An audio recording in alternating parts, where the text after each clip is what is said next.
Welcome everybody and welcome back for those who were already here last week. My name is Jeroen Huisman. I'm the director of the Center for Higher Education Governance, Ghent.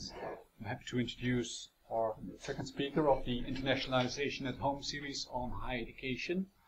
Maybe in light of the title, the student as consumer, client or co-producer, I might be tempted to introduce my co-worker Martina as the latest acquisition of the center, but I don't think that would do fully justice to her quality and the relationship we have within the center. So I think it's best to introduce my colleague, Martina Vukasovic.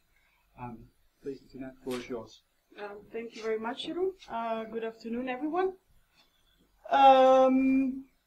To add to Jeroen's introduction, as someone who also has a background in being a student representative, I was very grateful that there is a question mark at the end of the title. As you will see in my presentation, students, or to be more precise, student representatives are not necessarily very keen on being or using these terms to describe students.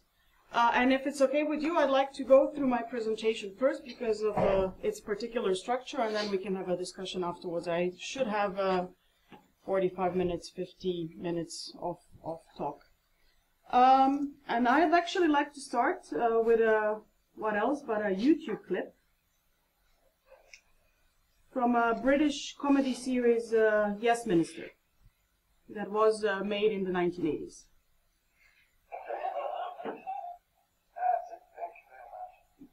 Oh, splendid dinner, Master. I always enjoy my visits here. Oh, I'm afraid this could be your last.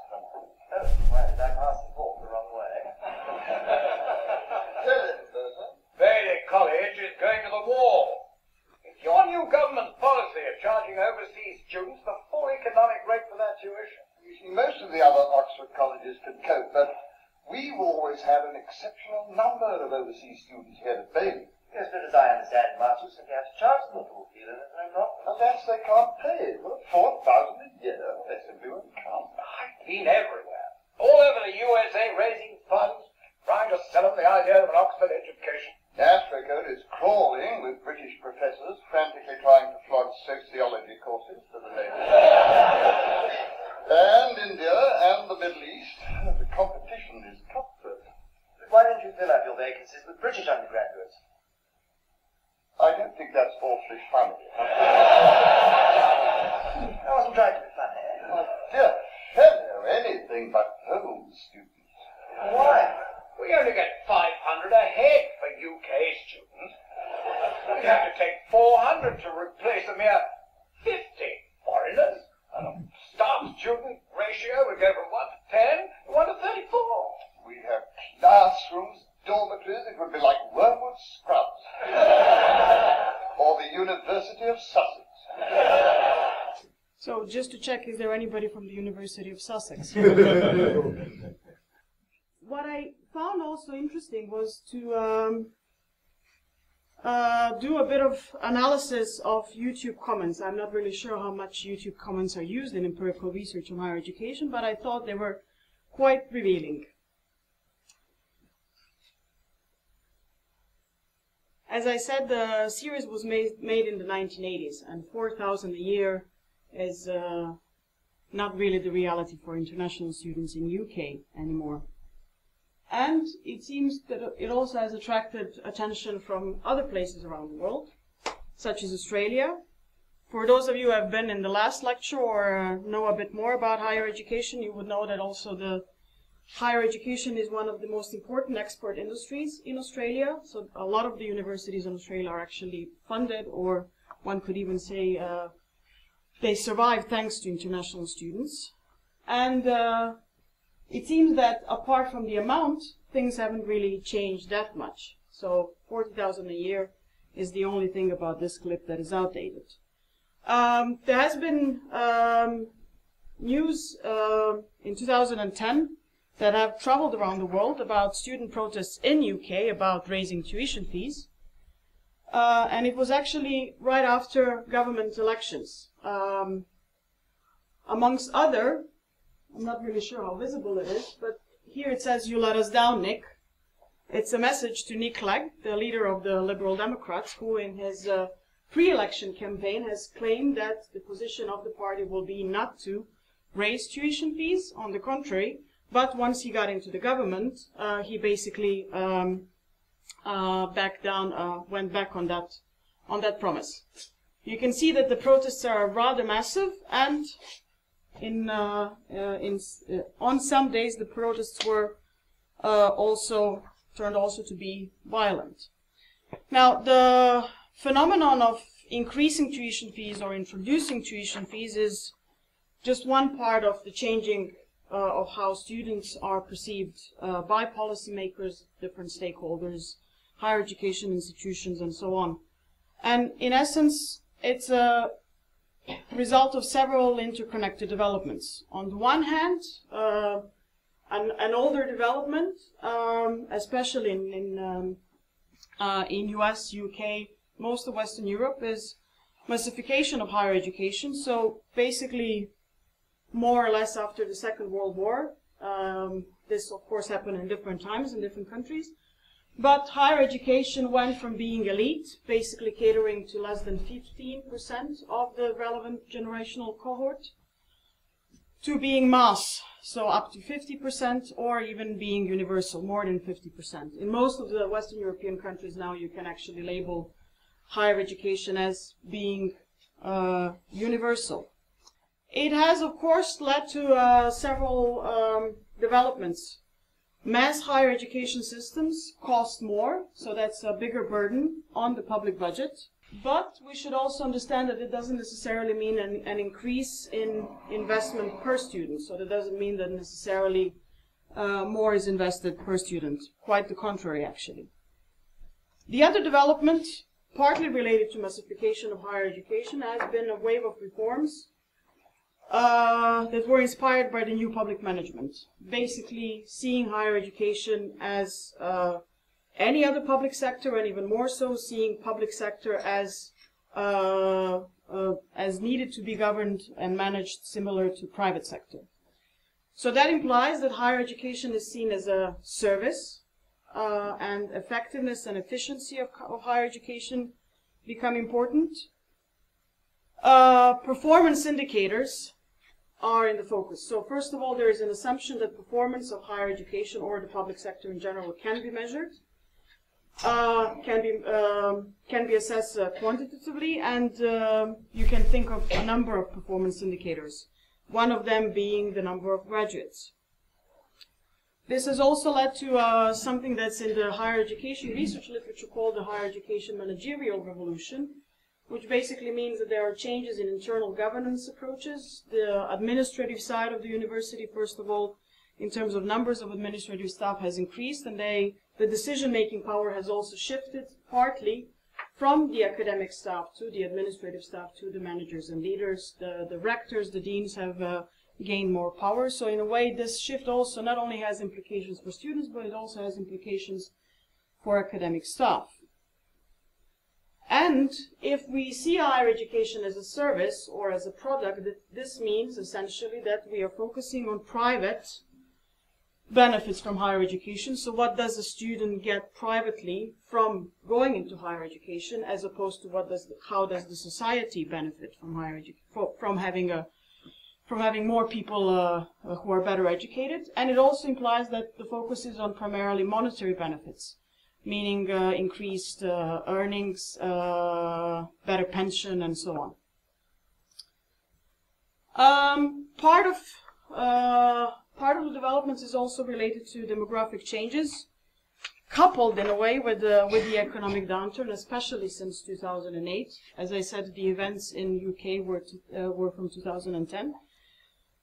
So on the one hand, we have aging of the population, which then also means decrease in the student population, at least in terms of the traditional age, which then forces higher education institutions to focus on international students and what many higher education institutions label as mature students. Now I put inverted commas because I don't want to imply that the traditional age students are immature, But it's interesting that this is actually that also has a kind of an implication, because you can see that there is a, by labeling students of non-traditional age as mature, by implication you are saying that students of traditional age, 18 to 25, depending on the system, are not. And I'm not going to address that perspective, but in some of the literature you can also find perspectives of students as children, and therefore the university is kind of substituting parents, or education in general is a substitute for parents.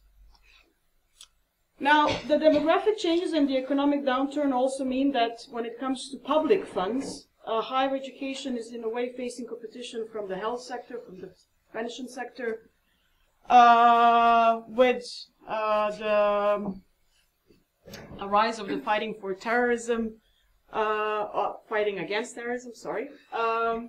The security sector also is claiming more and more of the public budget, which means that there is a decrease in public funding for higher education. And overall, this the approach to addressing the economic crisis has been to introduce public cuts. Now, the European University Association, and I'm sorry that I'm not really doing this, yes.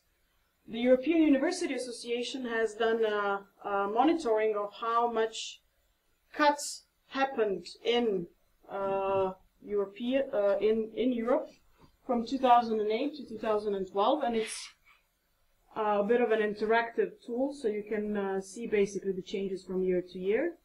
Unfortunately, I'm not entirely sure why, but Flanders is was not part of the study, but you can see, for example, for the Belgian-French community, that not all of the countries have actually responded to the crisis by decreasing funding in higher education. So the French community of Belgium has increased overall from 2008 to 2012, according to this data, more or less up to 20% public funding, but you have the case of Lithuania, where there has been a decrease of 20%. You have the case of Greece, where there has been a decrease of 25%.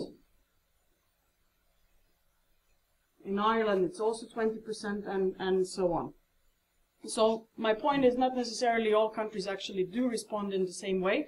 And as you can see also, the response per year changes. Now, of course, it would be interesting to see whether the changes in responses have anything to do, for example, with who is on power in these countries, and whether there is a change in political power structures. When it comes to this, there are also historical differences, and I'm mentioning this because it also has an implication on how students are viewed and how higher education is viewed. So in some countries you have a strong tradition of free higher education, and by free I mean higher education institutions are not allowed to charge tuition fees. This principle is often written into the constitution. The Scandinavian countries are the prime example of this. But there have been some changes there as well. So, for example, Sweden has introduced fees for non-EU students. And of course, in some countries it's quite the opposite. It's almost taken for granted, or it is taken for granted, that you should pay for higher education. And if you talk to someone from US, they are quite surprised, not of course everybody, but they may be quite surprised that there are countries in Europe where students are not expected to pay for their higher education. So you can see that there are several ways how students can be seen. They can be seen as cash cows. Now, some of these perspectives are of course more cynical than others. So students can be seen as cash cows, as pawns, consumers, clients, co-producers, apprentices, members of the academic community, future citizens, and the number of perspectives, of course, is probably limitless. Now, I would like to remind you what one of the guys from one of the old men from this Oxford College said. We only get 500 ahead for UK students. We would have to take 400 to replace mere 50 foreigners.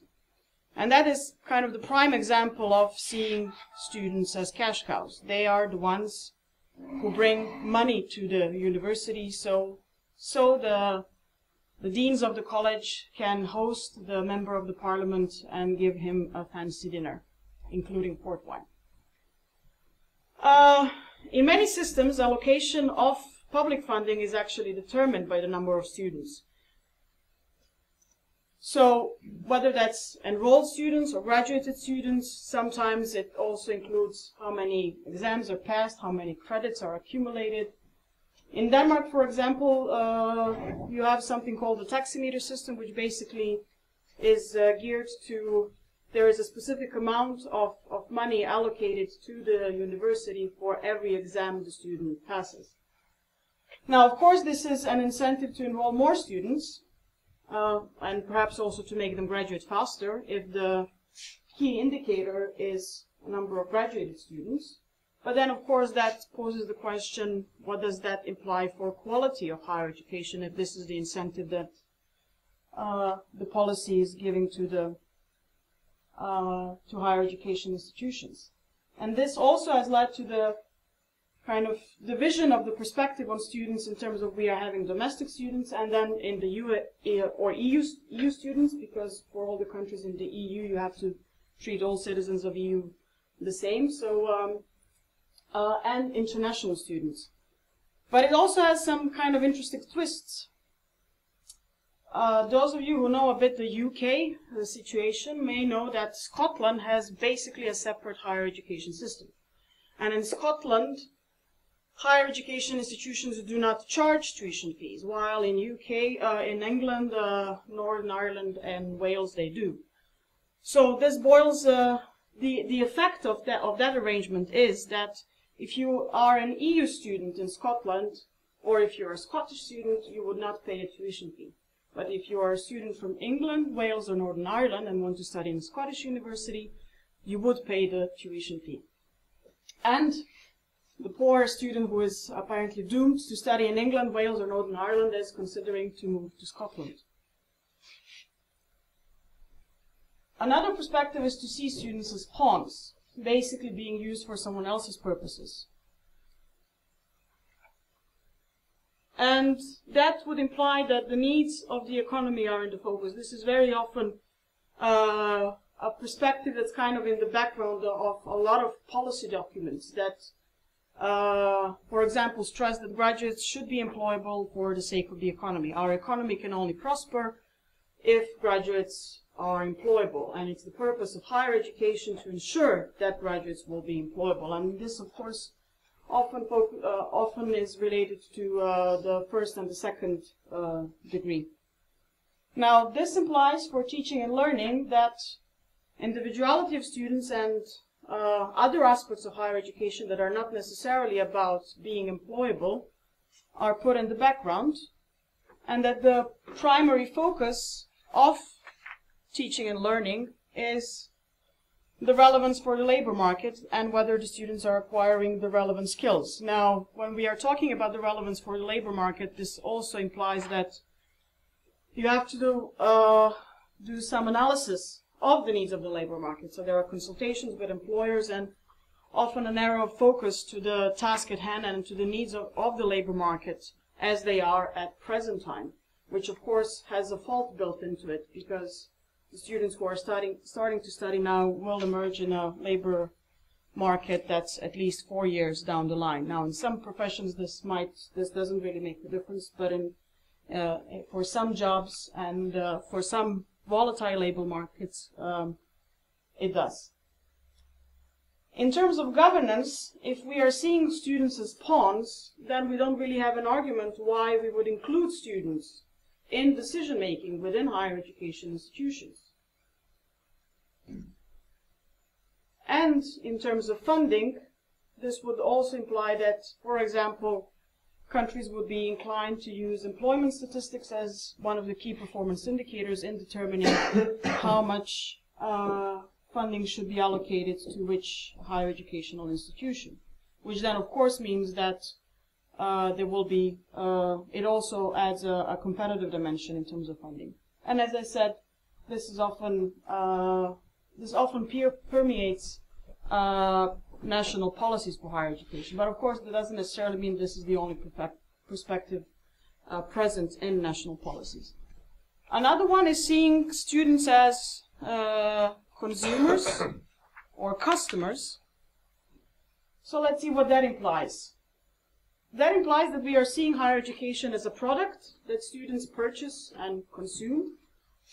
And that's kind of linked to something that has been labeled as commodification of higher education. So basically treating higher education as something that can be traded openly in the market.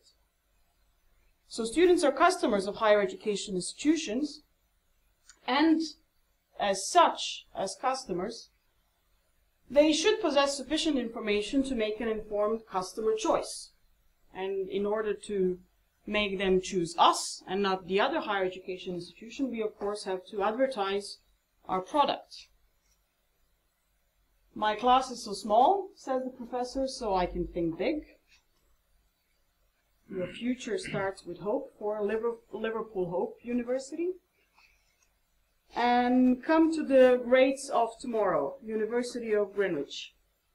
Now, of course, these are perhaps not the first higher education institutions from the UK that you would think of when you think of UK. So this also reminds us that not everybody is playing in the level playing field. But it also has implications for teaching and learning. If we are seeing higher education as a product, that means we are not seeing it as a process. Which then also means that, in a way, we are seeing student as being disengaged from the process. A student is a passive recipient, and that does not necessarily go in line with what has been called as deep learning, meaning understanding, being able to change one's conceptions and so on. It also implies that the customer is always right. So if students are customers, then higher education institutions and higher academic staff and academic staff are expected to behave in line with the customer's wishes.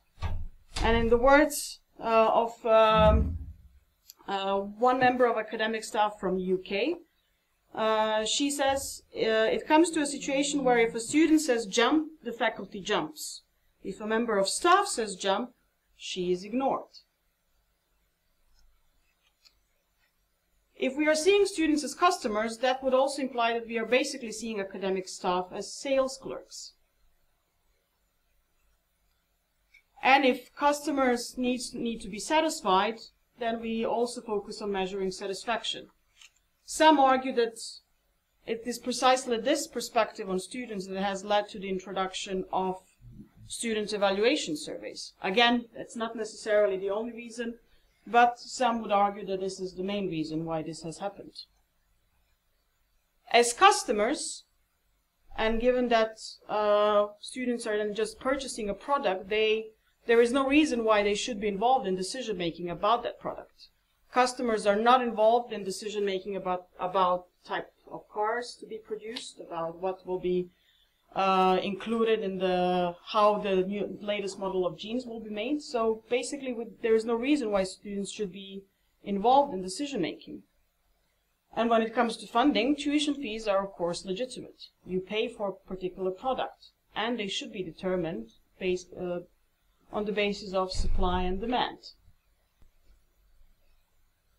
Now, this perspective, maybe there is not a lot of research done on this, but there are some scholarly articles that are touching upon the issue. This perspective may be more prevailing in business and economies than humanities, which then also leads those attached to humanities to use their academic affiliation in fighting, saying that we have nothing to lose with this development but our humanities. It might be also more prevailing in polytechnics, who are more focused on vocational aspects of higher education as opposed to universities. You could argue that this would be something that's more visible for bachelors and masters than for PhD. that the higher education leadership, because of their responsibility for funding higher education institutions, would be more inclined to think so than academics. And some students, perhaps those coming from business, economics, and so on, might be more inclined to think of themselves as consumers and customers and claim that they're always right than student union leaders. Now, students as clients, even though these two terms, so customer and client, are very often used interchangeably, students as clients implies a somewhat different relationship. Higher education is a service provided by academic staff and institutions to students, and academic staff therefore is not necessarily seen as sales clerks, but it's more seen as a professional, like a lawyer or accountant who is providing the service to the student, which implies that there are clear expectations with regards to expertise, some adherence to ethical standards, and so on. And of course, this also has some implications for teaching and learning. If we are seeing higher education as a service, then the service is tailor-made to the student. Each student, as a client, needs to have a service that's particularly geared to his or her needs. And then the question is whether such a perspective is necessarily suited for mass higher education. And in that sense, a member of academic staff should, on the one hand, motivate the student, which then, in words of one of the researchers, means that the academic staff member is seen as a fitness trainer. The students should be motivated. Or as a management consultant in helping students solve problems and change, providing accounting or audit services in terms of auditing students' performance, or basically providing guidance in the learning process, being a mountain guide. Now you see also that some of these perspectives are multifaceted. You can have a rather, let's say, almost technical perspective, or you can also have something that encompasses more aspects of the higher education experience. Now, when it comes to governance, if we are seeing students as clients, that means that we also have confidence in the professional, in the academic staff, and then, again, there's no reason why we should include students systematically in decision-making. In terms of funding, tuition fees are legitimate. But unlike the customer perspective, where they should be then determined on the basis of supply and demand, and here they're more negotiated between the professional and the client. I unfortunately was not here last week. I know that you have been discussing first universities, and one of the first universities, or the first university in Europe, Bologna University, in the early days of the Bologna universities, this was exactly the relationship. Students were paying the professor for services rendered. You could argue that this perspective will be more prevailing in service-oriented academic disciplines, such as business, economics, law, perhaps also engineering, but that there might not be differences with regards to types of higher, or significant differences with regards to types of higher education institutions, degree levels, or the types of stakeholders. Now again, unfortunately, this is a bit of unexplored territory when it comes to higher education research. The next perspective, seeing students as co-producers, still implies that we have a relatively economic perspective on higher education. Higher education is a product, but a product that is produced by both students and academic staff. And unlike previous perspectives, we are seeing teaching and learning as a cooperative activity. There is more focus on the process and not only on the final outcome. Those who are advocating for this perspective would argue that this allows for deep learning and assumes active student involvement, and that the quality of the whole endeavor is determined by both the staff and the students, which then also adds a different understanding of how quality of higher education should be measured, and, for example, leads to the question whether Oxford is the good university only thanks to its academic staff, or there is something there that's also related to the type of students that go to Oxford. Again, assuming that you would agree that excellence, or however you want to see Oxford, is a good measure of quality. In terms of governance, if a student is co-producing the learning experience, that means that there is reason to include students in decision making, especially related to curriculum development, because, as I said, this is a cooperative activity. And in terms of funding, if we are seeing students as co-producers, this potentially delegitimizes the introduction or increase of tuition fees, because you could ask, why should one co-producer pay and the other be paid to be involved in this activity?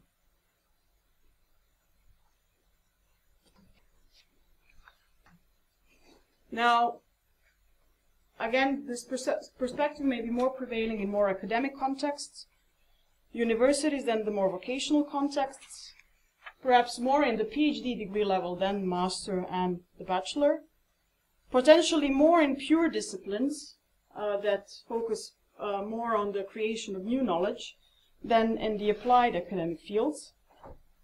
But there might not be difference with regards to different types of stakeholders.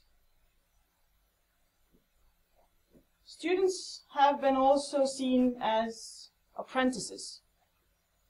And that means that we are seeing the higher education experience as being about mastering a particular craft. And academic staff are masters, transferring the craft to their apprentices. It's sometimes in the literature labeled as a traditional metaphor. Again, going back to the early days of especially European universities. And as a traditional metaphor, there are questions whether it's primarily suited for elite higher education, but it might not be applicable to mass higher education. In terms of teaching and learning, it implies that we are seeing the process as basically a training experience. Both the process and outcome of the process are in focus. With regards to governance, it does not necessarily, it basically does not provide legitimation for including students in decision making, because if we are seeing students as apprentices, they are junior partners at best, and as apprentices they do not possess the knowledge necessary to decide on these issues. It is the master who decides. It may be used to legitimate tuition fees, because possessing such a craft, possessing a certain qualification, ensures a position in society and the labor market, therefore ensures some income, and you perhaps should be required to pay for it. And again, it could be argued that the perspective would be more prevailing in more in vocational contexts that are linked to a particular occupation. It's also very resonant with the PhD experience, which might be at odds with more resonance with the vocational context. That would be interesting to explore why and how. Basically, PhD students are disciples of their supervisors. But there's not really that much grounds to claim that there would be a difference with regards to types of stakeholders. When I told one of my former colleagues that I'm supposed to give this lecture, and I told her the title, she says, "But there's something missing." And for me, it was very interesting to see that was her first very strong reaction. And I said, "What do you think is missing?" Members of the academic community. If we are seeing students as members of the academic community, basically we are seeing higher education as a special type of community that has some common norms and values, such as academic freedom, autonomy, objectivity, pursuit of truth, critical thinking. And in that sense, the purpose of teaching and learning is to instill these norms and values. And in a way, the focus is on generic tacit competences, so not something that can necessarily be measured. It also has implications for student assessment. This would mean that, for example, multiple choice tests are not necessarily good measures for critical thinking, but that you would have essays, debates, activities like these used for assessing students' progress. When it comes to governance, students should be involved in decision making. It's a legitimate request because every member of the community should be involved in decisions about said community. When it comes to funding of higher education, if we are seeing students as members of the academic community, then fees are not legitimate, because all members of the community should be seen as equals, and not one type of the member of the community should be paid for entry in that community.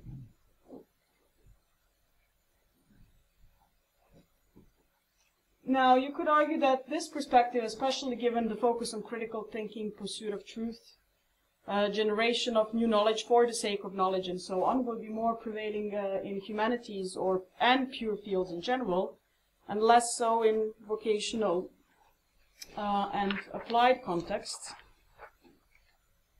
That it would be more present for focusing on PhD students, because they are coming closer to the academic staff than for bachelor and master students. And it's also something that can be seen very often amongst student representatives, policy papers of student unions, but also some academic staff and higher education leaders would make a point of stressing that students are members of the academic community. And finally, there is a perspective that sees students as future citizens. Now, future is in the brackets because while in many of the documents that are pointing towards this perspective, you would actually have the notion of that the purpose of higher education is to prepare students to be active citizens in democratic societies, as if while they are being prepared, they are not active citizens in democratic societies.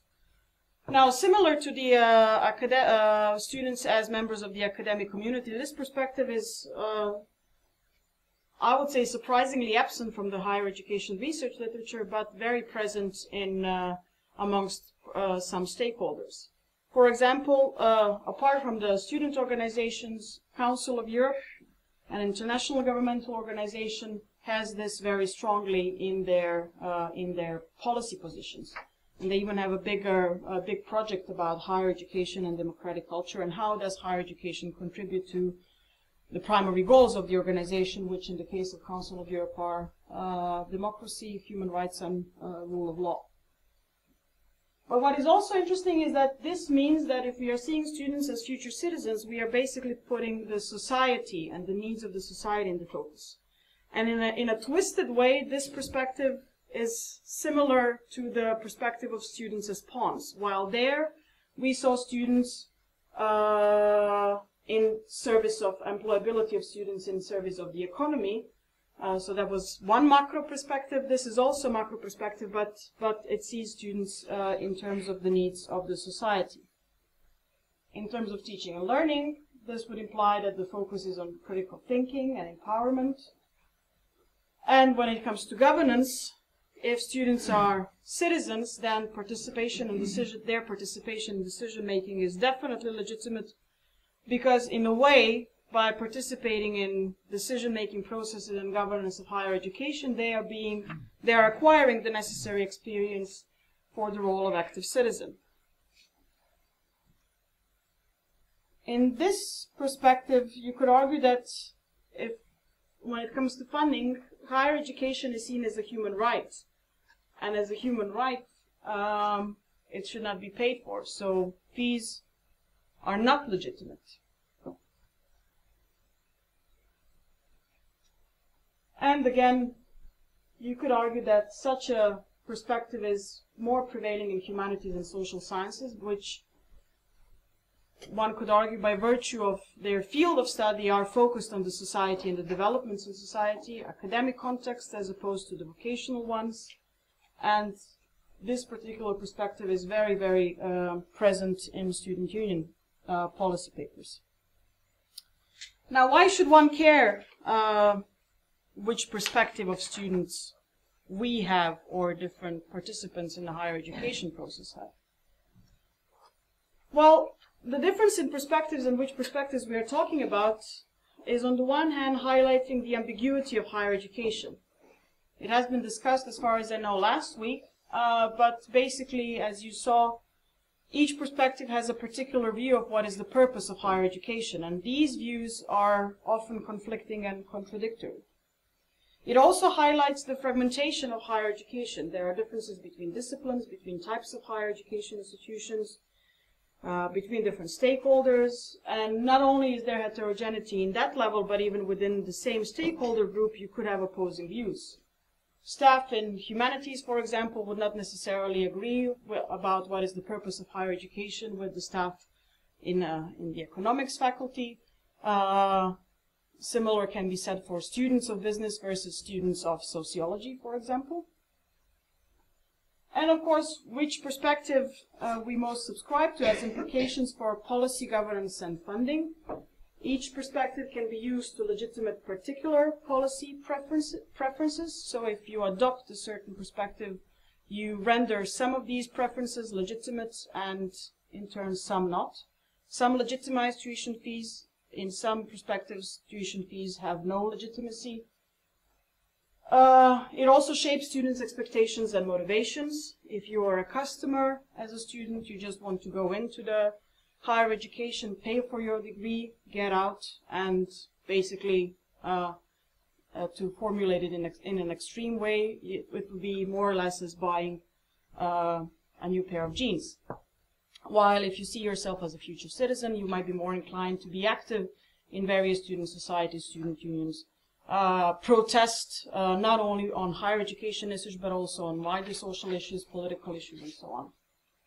It also has an implication for the staff position and their responsibilities and their motivations. As I said, under some of these perspectives, staff are sales clerks. In some others, they are masters. In some others, they are partners of students in a joint adventure. And it also has implications for teaching and student assessment. Depending on how we are seeing students, we are seeing the teaching and learning process differently. If we are interested in critical thinking, in developing students' critical thinking, again, multiple choice tests would probably not be the best way to go. But if it's about, for example, surface learning, then multiple choice tests are the way to go. Yes, for those of you who are interested in reading more and some of the materials that I based this on, there, as I said, there is a number of scholarly sources that are focusing on this issue. One thing is also interesting is that many of these sources come from US and UK. And it's also interesting to observe how you have shifting focuses. For example, the student as co-producer article is shaped as kind of a policy against seeing students as customers. So many of these perspectives are basically coming as a reaction. Student as co-producer, student as a future citizen has appeared primarily as a reaction to seeing students as consumers and clients. And I think, yes, this is it for today.